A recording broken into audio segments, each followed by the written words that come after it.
आप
सभी ने नेक मूल्यांकन कराकर हमारे उच्च शिक्षा मंत्री माननीय उमेश पटेल जी के मिशन मोड के आह्वान को मूर्त रूप दिया है। वो रास्ता चुना जिस रास्ते पे कम लोग चले थे और उसने पूरी तरीके से दशा और दिशा दोनों बदल दी। लेकिन आप लोगों ने तो वो रास्ता चुना जिस पे शायद ही कोई चला था। आपने अपना मुकाम खुद हासिल किया, आपने अपना रास्ता खुद बनाया। फ्रॉस्ट ने तो उस रास्ते पे चलने कहा था जिस रास्ते पे कम लोग चले थे, लेकिन आपने वो सपना देखा जिसके बारे में अब्दुल कलाम कहते थे कि हर व्यक्ति को सोते समय सपना देखना चाहिए, लेकिन सपना ऐसा हो जो आपको सोने ना दे। और आपने ऊर्जा के साथ अब इस टेक्निकल सेशन में मैं आप लोगों के साथ डिस्कस करूंगी कि हम क्राइटेरिया फर्स्ट जो करिकुलर एस्पेक्ट है उसकी तैयारी कैसे करें। मैं अपने हमेशा मैंने इस फर्स्ट क्राइटेरिया को अपने महाविद्यालय में भी डील किया है और बहुत सारे कॉलेजेस में मैंने इस क्राइटेरिया फर्स्ट को डिस्कस भी किया है प्राध्यापकों के बहुत सारे। और इस तरह से हम देखते हैं कि 1000 का जो मार्किंग होता है उसमें 350 नंबर क्वालिटेटिव और क्वांटिटेटिव मिला के अगर अकेला ले रहा है मतलब पास सही हो जाता है। और हम अगर पिछड़ रहे हैं तो क्राइटेरिया नंबर 2 के कारण ही हम पिछड़ते हैं। तो इस पे अगर हम अच्छे से ध्यान दें और सारी बातों को अगर समझ लें तो शायद ये हमारा अच्छे नंबर उठाने कोई बहुत बड़ी बात नहीं रहेगी। क्योंकि अभी मैथ की जो प्रक्रिया चल रही है आने वाले सत्रों में ABC A+ सारे ग्रेड खत्म होने वाले हैं और D और नॉन एप्लीकेटेड एक जैसे हो जाएंगे और ABC पे क्वालिफाइड उसको माना जाएगा, जैसे भी चर्चाएं चल रही हैं। सारे विद्वान IQS कोऑर्डिनेटर्स यहाँ बैठे हुए हैं। जब हम सेकंड क्राइटेरिया उठाते हैं तो हमारे लिए चैलेंज पे ये जो 5 बुलेट्स हैं वो मुख्य रूप से आते हैं, जिसमें पहला बुलेट अभी हटा होता है। It is beneficial for student, nation and the world. यहाँ पे मैं स्पेशली कहना चाहूंगी कि जो सोशल साइंसेज में रिसर्च होते हैं उनको गवर्नमेंट अपनी पॉलिसीज में यूज करती है, तो इसलिए हर तरह से इम्पोर्टेंट है। जो लोग इस एरिया में बहुत समय से रह रहे हैं, आपको याद होगा कुम्हारी के पास एक इंडस्ट्री हुआ करती थी जिसमें से पीले रंग का पानी निकल के नदी में मिलता था। रायपुर यूनिवर्सिटी में उसके ऊपर इतने रिसर्च पेपर्स लिखे गए कि अल्टीमेटली वो इंडस्ट्री बंद हो, केमिकल इंडस्ट्री थी कुम्हारी में, फर्टिलाइजर। तो ये इम्पोर्टेंस है आपके रिसर्च की। गवर्नमेंट देख रही है, सोसाइटी देख रही है आपका काम और पूरे वर्ल्ड को बेनिफिट कर रही है। कुछ नहीं है अगर आपके पास, तो आप सर्वे तो कर ही सकते हैं। किसी भी तरह का सर्वे आगे की रिसर्च के लिए बहुत इंपॉर्टेंट होता है। लेकिन हम लोग जो प्रॉब्लम फेस करते हैं खास करके यूजी में, इंफ्रास्ट्रक्चर कम रहता है, फंडिंग हमारे पास कम रहती है। डेवलप्ड कंट्रीज में एटलीस्ट 3% GDP रहता है। Comprises of all the key indicators 4.1, 4.2, 4.3 and 4.4। ये क्राइटेरिया ऐसा है जैसे ब्रेड, उसके ऊपर हमने बटर लगाया, तो बटर जो है वो सारी जो अभी हमारे सारे रिस्पेक्टेड रिसोर्स पर्सन्स ने आपको बताया वो, but infrastructure is like a bread. So you have to carefully plan for all the development related to infrastructure. So these key indicators will have matrix. I will just show you the details and the weightage of it. So this is what you have to plan very carefully all the QLM and QNM is a data template, and the key indicators which have matrix have the total qualitative matrix of 5 and quantitative matrix of 8. The weightage of this criteria is 100, and this what is total 13, both for PG and UG constituent and affiliated colleges. So this is the weightage which I have shown you. So this infrastructure, facilities and physical facilities are very important, which include library as learning resources, IT infrastructure of your college, and maintenance of the campus infrastructure. हजारों की संख्या में जाते हैं। आप लोग भी बड़े कॉलेज में होंगे जहाँ पे 5000-6000 स्टूडेंट होंगे, वहाँ पे 70% स्टूडेंट जो है वो स्कॉलरशिप पाते हैं, क्योंकि हमारा छत्तीसगढ़ बैच जो है वो ओबीसी SC ST बैच के अंतर्गत आता है। तो यहाँ पर हमें आंकड़ों में बहुत अच्छा समर्थन मिलता है।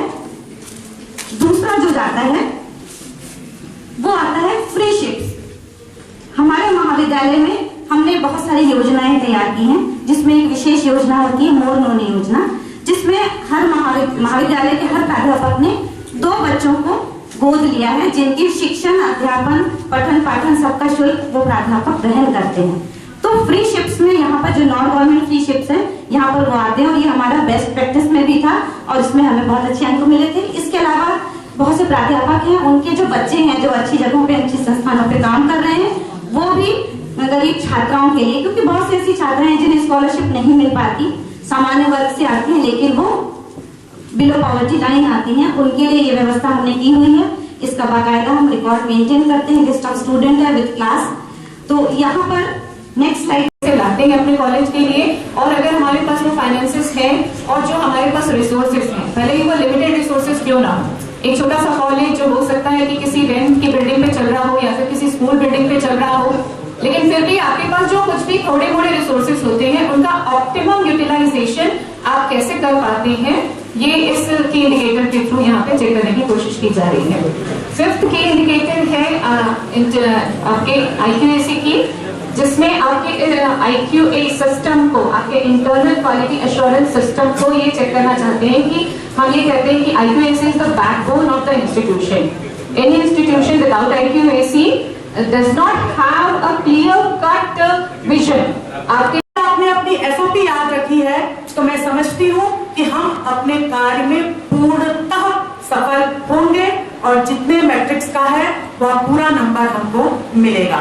तो इसके अंतर्गत आप एंटी रैगिंग कमेटी बनाइए, अनुशासन समिति बनाइए, आप वुमेन सेल बनाइए, हरासमेंट सेल बनाइए, ग्रीवेंसेस सेल बनाइए आप। और साथ ही मैंने अपने अनुभवों से ये पाया है कि बच्चों के पास में, विद्यार्थियों के पास प्राचार्य का फोन नंबर डिस्प्ले होना चाहिए, साथ ही जो सेल के जो संयोजक हैं उनका नंबर डिस्प्ले होना चाहिए, पुलिस स्टेशन का जो नियरेस्ट पुलिस स्टेशन है उसका नंबर डिस्प्ले होना चाहिए, और एम्बुलेंस का, जिससे कभी भी कोई जरूरत हो महिलाओं को या विद्यार्थियों को तो वह उसकी सहायता ले सके।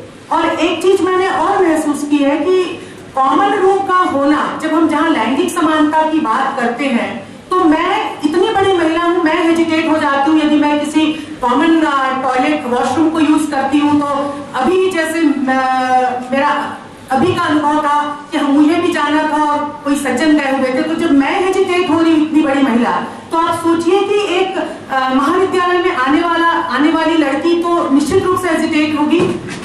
तो उसके लिए एक ऐसा कॉमन रूम हम बनाएं कि जो कॉमन रूम वेल डेकोरेटेड हो। वेल डेकोरेटेड का मतलब ये नहीं है कि बहुत सुंदर मैंने पर्दे लगा दिए। वेल डेकोरेटेड का मतलब है कि जो उसकी सबसे पहली बुनियादी आवश्यकता है वह है कि एक सही काम करने वाला वॉशरूम हो। कई बार मैंने देखा है कि वॉशरूम तो है पर वॉशरूम जाम है। वेंडिंग मशीन मैंने लगाया पर उस वेंडिंग मशीन में पैड ही नहीं है, और वो बच्ची आई है कॉलेज और कुछ इमरजेंसी आ गई और वो वापस भाग रही है। पूछ रही हूँ कैसे बेटा? मैडम ऐसे हो गया। अच्छा तो फिर क्या वेंडिंग मशीन नहीं? वेंडिंग मशीन में तो पैड नहीं है।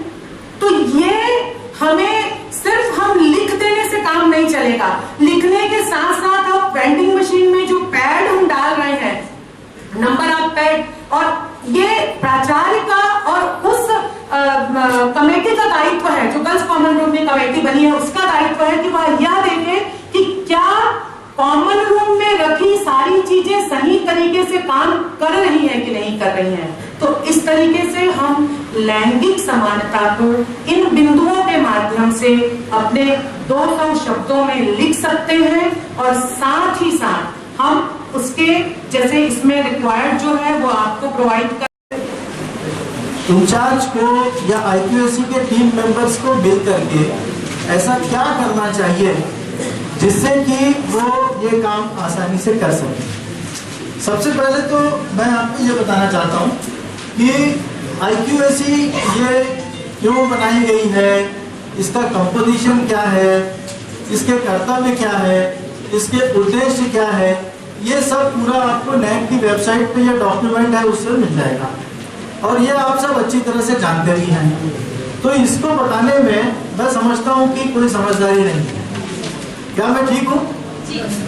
Am I correct?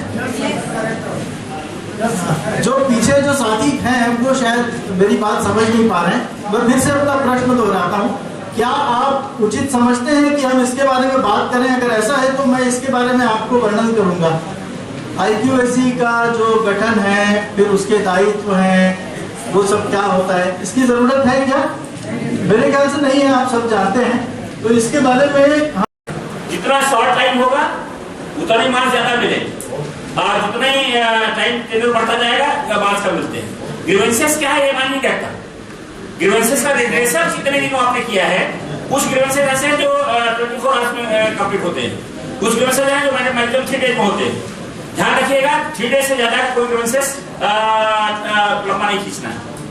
साहब उसको एक और देखिएगा, हम एक सिटीजन चार्टर डाल के रखते हैं महाविद्यालयों में, उसमें लिखते हैं टीसी इतने दिन में दी जाएगी, ये इतने दिन में दी जाएगी, ये इतने दिन में दी जाएगी। सर दिग्विजय कॉलेज में थे और दिग्विजय कॉलेज को जब ग्रेड कम आया था और उसका सबसे बड़ा कारण जब खोजा गया था तो ये था कि वो ऑटोनोमस कॉलेज होने के बाद उनका जो रिजल्ट डिक्लेयर होने के बाद जो रिवैल्यूएशन का टाइम था वो ड्यूरेशन लंबा हो रहा था, तो वो ड्यूरेशन भी कम होना चाहिए। तो कहने का तात्पर्य ये है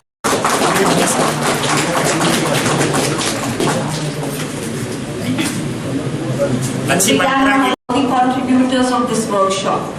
On behalf of my institute, I extend heartiest thanks to the eminent speaker and personality, Dr. G. Ghanshyam sir, OSD, SLQAC, Higher Education Department. We appreciate efforts for bringing liveliness to the quality initiative, sir, and Bharat भाग्य विधाता पंजाब सिंध गुजरात मराठा द्राविड़ उत्कल बंगा विंध्य हिमाचल यमुना गंगा उच्चल जलधि तरंगा तब शुभ नाम